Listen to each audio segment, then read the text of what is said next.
suis basé à Marseille, je suis le directeur du projet Naesgrid. Et finalement, cette intervention, elle tombe assez bien parce qu'elle va illustrer ce que M. Biscaglia a présenté au travers du stockage à différents niveaux du réseau, enfin vous présentez tout ça. Et puis au cours de ma présentation, je donnerai la parole à ma collègue Isabelle Jalmin qui vient d'EDF Commerce, puisqu'il y a dans Naesgrid un aspect client qui est très important et qu'elle va développer. Donc je commence, si tu permets, pour introduire le projet. Voilà. Donc que fait, je vais le mettre là, c'est plus pratique, à condition de ne pas tomber. Que fait Naesgrid? Naesgrid est un projet qui se situe à Carrosse, donc pas très loin d'ici, et qui va illustrer les points suivants. Premier point, c'est insérer massivement du photovoltaïque sur un réseau de distribution. Je rappelle, je le dis de temps en temps, peut-être certains m'ont déjà entendu le dire, que sur la région Méditerranée, c'est-à-dire entre Perpignan et Nice, jusqu'à Valence, nous avions, à la fin du printemps de cette année, 900 MW de photovoltaïque insérés sur le réseau de distribution. 900 MW, c'est la puissance d'un réacteur nucléaire, ce qui veut dire que le 15 août, quand la consommation est faible, que le soleil brille magnifiquement sur cette région, et bien quelque part dans le dispatching à Paris, quelqu'un doit s'occuper de retirer un réacteur pour permettre à notre photovoltaïque de bien débiter. Donc dans Naesgrid, nous allons essayer de favoriser, pour nous inscrire dans une économie décarbonée comme vous l'avez expliqué, favoriser l'insertion massive du photovoltaïque, puisque ce photovoltaïque, lorsqu'il débite sur un réseau basse tension peu chargé, eh bien, amène des contraintes de tension, ou même des contraintes d'intensité si l'intensité remonte. Et à ce moment-là, le distributeur, au niveau de la boucle locale, se retrouve avec un challenge à affronter, qui est celui de ne pas laisser le disjoncteur de connexion entre la production photovoltaïque et le réseau disjoncté, puisque à ce moment-là, on a l'effet inverse de tout ce qui est recherché. On a cette belle production naturelle qui est là et que en fait, le réseau ne peut pas intégrer. Donc il y a quelques méthodes que nous voulons tester sur Naesgrid pour favoriser l'insertion du photovoltaïque, dont le stockage, on va y revenir dans quelques instants.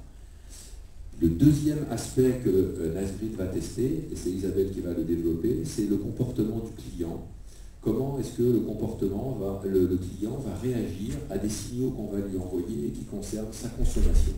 Et notamment sur la zone de Carrosse, on va essayer de recruter des clients de tout type, de toute nature, qui sont volontaires pour participer à une expérimentation d'effacement dans certaines conditions. Isabelle développera ça tout à l'heure. Donc on va essayer de voir si nos clients peuvent se transformer en clients acteurs de pilotage. Je vais mettre ça dans un autre ordre et puis on reviendra sur le troisième point après, donc ce que les anglo-saxons appellent islanding. Puisque nous allons avoir des poches basse tension équipées de photovoltaïque le plus possible, des intelligences locales distribuées pour essayer d'optimiser cette production photovoltaïque, eh bien, essayons de voir, de pousser jusqu'à la limite ce système et essayons de voir si on peut îloter cette poche basse tension. Donc je rappelle bien qu'il ne s'agit pas d'aller concurrencer l'équilibre des grands réseaux 400 000, etc. Ça reste absolument indispensable. Mais comme j'espère vous en avoir convaincu, le distributeur a ses problèmes au niveau local sur son petit bout de réseau basse tension. Comportement du client et îlotage, eh bien nous allons tester le stockage d'électricité sous forme de batterie, lithium-ion, à 3 niveaux du réseau, et on va voir ça tout à l'heure sur un graphe. Bon, je pense avoir à peu près tout. Et aussi une participation de la Commission européenne, parce que ce projet Naesgrid est la brique française d'un grand projet européen FP7 qui s'appelle Grid for EU et qui comprend 6 distributeurs, ERDF est le distributeur français, et chaque distributeur européen amène une partie de l'étude de la composante Smart Grid, la France, ERDF et le consortium Naesgrid amenant ce que je vous ai décrit. Donc il y a aussi une partie du financement de la Commission européenne.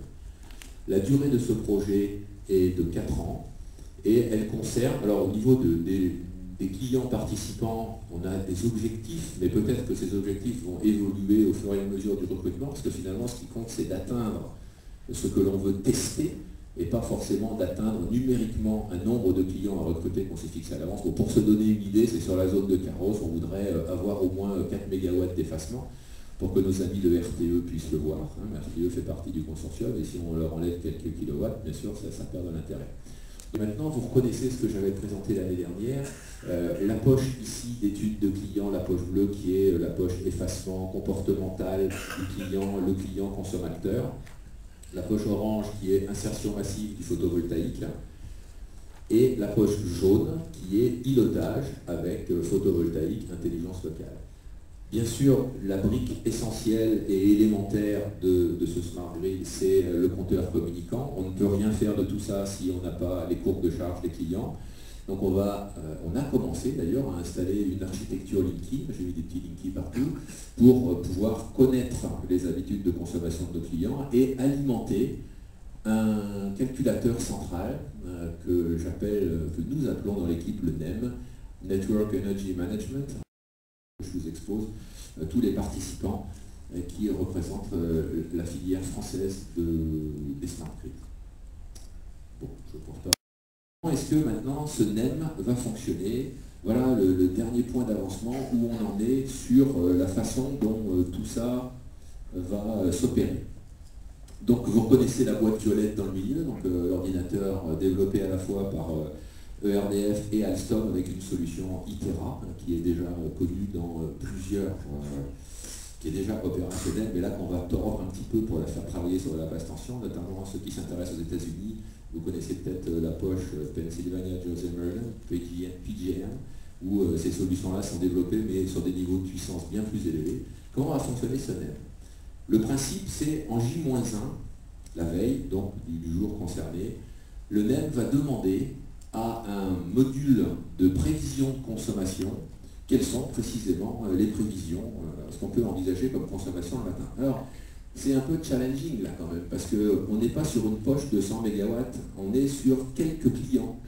Une des zones qu'on va tester, les Migras à Carros, c'est 80 clients. Donc le problème de prévision de consommation est quand même assez complexe. Si un des clients est parti chez sa belle-mère, l'autre est parti dans sa maison de campagne, c'est quand même assez ponctuel. Et donc il va falloir intégrer tout ça sur un nombre statistique très petit. Donc un vrai challenge de ce côté-là. Basé bien sûr, et je le rappelle, sur l'architecture Linky, on a besoin d'avoir une idée sur les courbes de charge des clients pour faire ça. Armin, nous sommes aujourd'hui, et donc ils vont regarder en fonction du climat, en fonction de plein de choses, c'est leur domaine, et ils vont communiquer au NEM les prévisions de production photovoltaïque pour le lendemain. Mais unique qui alimente pour le moment toute la Côte d'Azur, et qui sera, je crois, soulagé tout de même par tous les travaux que RTE a engagés au niveau du réseau des filets de sécurité autour de la Côte d'Azur. Bon, en attendant, pour le moment, le poste de Carros est alimenté par une ligne 400 000. Et voilà, nous, ce qu'on va faire sur Nightgrid. Par exemple, le long d'un Isabelle représente ici et qui développe tous les aspects relations et pilotage du client, il y a Alstom Grid, qui amène sa connaissance des architectures informatiques, qui permet de développer tous les systèmes IT qui vont piloter le NEM et puis Nightgrid dans son ensemble. Et le fabricant de batteries, Saft, qui est une entreprise française qui a une usine à Bordeaux, mais aussi aux États-Unis, à Jacksonville, ce qui est très utile, comme ça on bénéficie d'une vue assez large de ce qui se passe dans le monde, et qui va nous aider, qui va contribuer à développer toutes les batteries qu'on a exposées tout à l'heure. Ici à Nice, en région, pour Nightgrid, il avait insisté sur le fait qu'il voulait qu'on regarde les aspects sociaux, notamment le logement social. Donc on va essayer d'intégrer, c'est un peu plus complexe d'un point de vue scientifique, mais les parties de carrosses qui sont des bâtiments avec des populations peut-être un petit peu plus en difficulté que dans ces zones résidentielles. Donc on va intégrer cet aspect-là avec toute la dimension sociologique qu'il y a derrière. Et voilà, je vous parlais de la première rue pour l'îlotage. Eh bien, ça c'est au bord du Var, je pense que vous connaissez tous le Var ici, et puis la mer qui va se situer un peu plus bas. Information complémentaire, eh bien n'hésitez pas à nous écrire. Il y a 2 sites internet que vous pouvez consulter, bien sûr nightgrid.fr pour retrouver ce que je vous ai décrit là, et le site européen Grid4EU, dans lequel nous sommes la brique française de ce grand démonstrateur qui regroupe, je le rappelle, 6 démonstrateurs européens. De faire tout ce qu'il faut en îlotage, sans machine tournante. Alors je ne vais pas vous répondre comment on va faire, mais il est certain que ça discute beaucoup, ça travaille beaucoup. Nous sommes en relation avec des fabricants d'onduleurs de toutes sortes, et c'est un vrai problème. Les électrotechniciens travaillent là-dessus.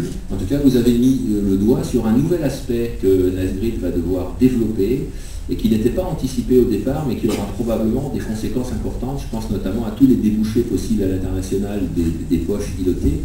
Si vous surveillez un petit peu ce qui se passe au niveau international, vous avez dû voir que des entreprises comme Siemens, comme Toshiba ou des fabricants d'onduleurs comme SMA proposent maintenant des produits commerciaux sur de l'îlotage. Et nous, on va essayer de le faire aussi, peut-être d'une façon un peu différente, parce qu'on ne veut pas de groupe diesel, puisque le but, par définition de Nasdaq, c'est pas de carbone. La question que vous soulevez est à l'étude, elle est cruciale, je suis tout à fait d'accord avec vous.